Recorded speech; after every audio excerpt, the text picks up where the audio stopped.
তো কিছুদিন আগে একটা কোম্পানি থেকে, রাশিয়ার একটা কোম্পানি থেকে 120 জন লোককে বাংলাদেশে ফেরত পাঠাইছে। তো 120 জন লোককে বাংলাদেশে ফেরত পাঠানোর কারণটা কি জানেন ভাই? তো রাশিয়া মস্কোতে কিছু বাংলাদেশি স্টুডেন্ট আছে ভাই, ওরা স্টুডেন্ট বিষয়ে আসছে।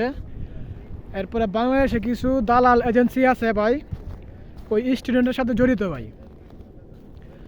তো ওরা কি করে ভাই, ট্যুরিস্ট ভিসা দিয়া বাংলাদেশ থেকে লুক আনে, 7 থেকে 10 লক্ষ টাকা ওরা পায়। আর রাশিয়া থেকে ভিসা পারমিট হইতে ভাই তো ওদের তো বেশি খরচ লাগে না, এই কিছু অল্প কিছু খরচ হয়।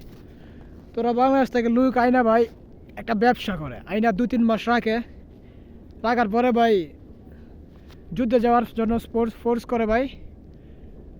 তারপর যুদ্ধে যাওয়ার জন্য ফোর্স করে, তখন আপনি কি করবেন ভাই? কাজ করতে পারবেন না, পয়সা আর কদিন খাবেন?